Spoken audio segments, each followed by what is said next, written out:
আপনারা জানেন কোটা সংস্কার আন্দোলন নিয়ে বেশ কয়েকদিন যাবৎ সিলেটে সহ সারা বাংলাদেশে এইরকম একটি ভয়াবহ অবস্থা বিরাজ করছে এবং আপনারা জানেন যে গত কয়েকদিন আগে কোটা সংস্কার আন্দোলনে একটি রায় আসার পরেও এই আন্দোলন এখনও অব্যাহত আছে। এর কারণ কি?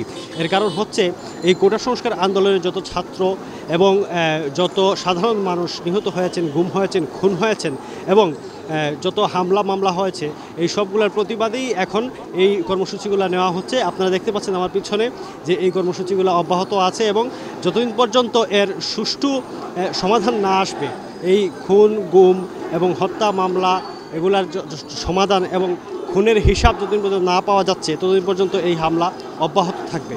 আপনারা জানেন কোটা সংস্কার আন্দোলনের একটা রায় হয়েছিল, সেই রায়ের পরে আবার এই কর্মসূচি নেওয়া হয়েছে, কারণ এখানে 9 দফা দাবি ছিল। এই 9 দফা দাবির মধ্যে এই জিনিসগুলো অন্তর্ভুক্ত ছিল। দর্শক, আমরা দেখতে পাচ্ছি আমাদের এই আন্দোলন।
কথা বলো না, কথা বলো না, যাও।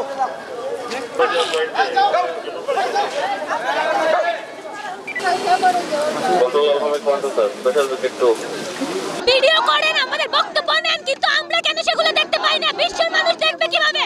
আপনারা এগুলো কাটছাট করে ছাড়বেন না। আপনারা আমাদের সাথে যোগ দিন, আমাদের পাশে থাকুন।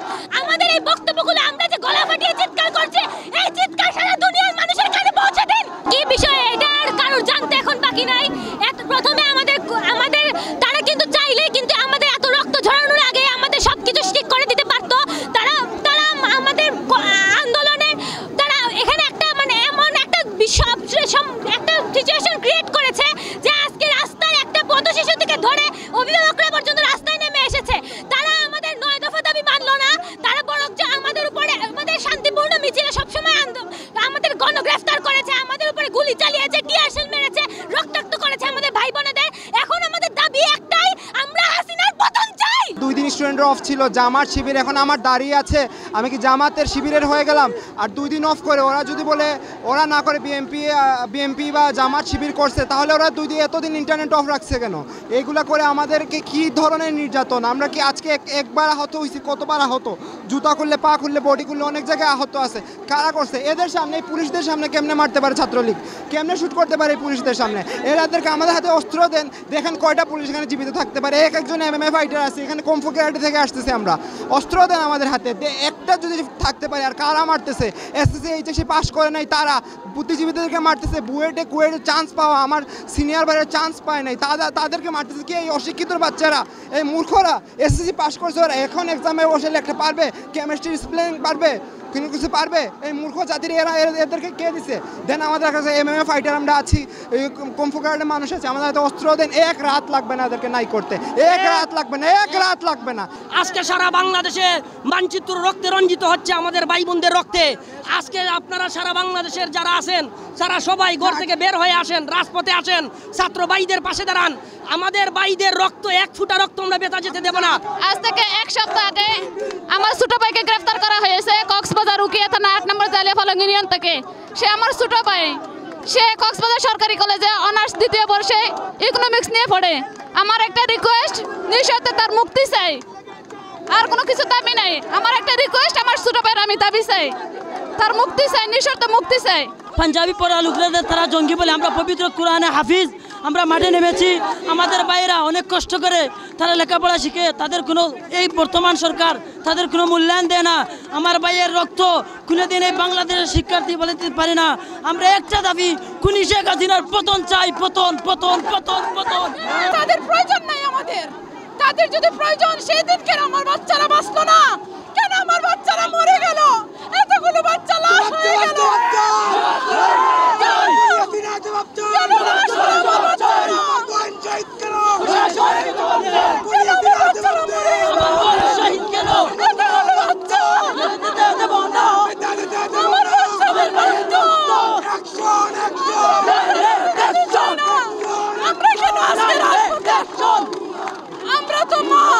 আমরা তো মায়ের জাত, কেন আজ রাজপথে আসলাম আমরা? কেন এটা একটা মুসলিম রাষ্ট্র, এখানে মেয়েরা কেন রাস্তায় আসবে? কেন মায়েরা রাস্তায় আসবে? আমার ছেলেরা এখানে নিরাপদ নাই, সেই জন্য আমরা বাধ্য হয়েছি এখানে আসতে। সবাই বসে রয়েছে, আমি আমার বিবেকের তাড়নায় আসছি। আমি আমার ভাইদের সেবা দেওয়ার জন্য আসছি। আমার ভাইরা আহত হলে, আমার পুলিশ ভাইদের প্রতি আমি বলছি, তারাও যদি আহত হয় আমার সেবা পাবে অবশ্যই। আমি as a doctor, as a medical profession, আমি ডক্টর না অবশ্য, আমি ফাইনাল ইয়ারে আসছি। এজ এ মেডিকেল প্রফেশনাল হিসেবে আমি বলতে চাচ্ছি, আমার পুলিশ ভাইরা যে কেউ আহত হোক, আমি তাদেরকেও সেবা করতে রাজি আছি। কিন্তু আপনারা ছেলেদের উপর, আমার ভাইদের উপর গুলি করা বন্ধ করুন। আমরা এখানে শান্তিপূর্ণভাবে আন্দোলন করছি, এখানে কোনো ইট পার্কেল ছুড়া হচ্ছে না। আমাদের মতো আমাদের আন্দোলন করে দিন, এবং বহিরাগত যাতে প্রবেশ না করে এইগুলো নজরদারি আপনারা করেন। আপনারা কেন এখানে আমাদের সামনে এখানে বসে রয়েছেন? বহিরাগত যদি ঢুকতে না পারে, এটা আমাদের ছেলেরা কেন দেখবে? বাইরে এখানে আছে, এখানে পুলিশ থাকবে, এখানে দেখো ওরা এখানে নাই, ওরা এখানে বসে রয়েছে, আমাদের দিকে বন্দুক তাক করে বসে আছে। আমরা যেমন আমাদের অধিকার ছিনিয়ে নিতে আসছি, বিষয়টা এরকম। আমাদের অধিকার ছিনিয়ে নিতে আসছি। আমার ভাইদের যে রক্তে রাঙা যার হাত, তার পদত্যাগের জন্য আমরা আসছি এখানে, আর কিছু বলা নেই। দর্শক, আমরা এখন অবস্থান করছি সিলেটের চৌহাট্টা পয়েন্টে। আপনারা দেখতে পাবেন একটু পরে যে চৌহাট্টা পয়েন্টের অবস্থা এখন পুরাই জরাজীর্ণ, পুরাই ধ্বংসস্তূপে পরিণত হয়েছে এই চৌহাট্টা পয়েন্ট। মূলত এই কোটা আন্দোলনকারী শিক্ষার্থীরা তাদের একটি অবস্থান কর্মসূচি এই চৌহাট্টা পয়েন্টে রেখেছিল আজকে দুপুর 2টা থেকে। সেই দুপুর 2টা থেকে তারা শান্তিপূর্ণ অবস্থানে ছিল এবং তাদের পাশেই পুলিশ ছিল, পুলিশের বিশাল বড় বহর ছিল তাদের সাথে, যাতে তাদের এই আন্দোলনে কোনো ধরনের বিশৃঙ্খলা সৃষ্টি না হয় সেই অনুপাতে তারা কিন্তু কাজ করতেছিল। তারা তাদের আন্দোলন অব্যাহত রেখেছিল এবং পুলিশ তাদেরকেই প্রোটেক্ট করতেছিল। কিন্তু একটা সময় বৃষ্টি চলে আসে, বৃষ্টি চলে আসার পর তাদের আন্দোলনটা একটু ধীর গতিতে চলতে থাকে। অনেকক্ষণ বৃষ্টি হওয়ার পরেও, বৃষ্টির মধ্যেও এই শিক্ষার্থীরা তাদের আন্দোলন অব্যাহত রেখেছে এবং নানামুখী স্লোগান, নানা ধরনের স্লোগান তারা দিচ্ছিল। তো একটা সময় বৃষ্টিটা থেমে যাচ্ছে এমন মুহূর্তে একটা সময় দেখা গেছে যে এই আন্দোলনকারী শিক্ষার্থীদের সংখ্যা প্রায় 3 গুণ হয়ে গিয়েছে এই বৃষ্টি চলাকালীন মুহূর্তে। মানে হুট করে এত স্টুডেন্ট বেড়ে যাওয়ার কারণে অনেক বেশি হয়ে যায়। পরবর্তীতে যখন বৃষ্টি থেমে যাওয়ার পরে পুলিশ তাদেরকে নানাভাবে পুলিশ তাদেরকে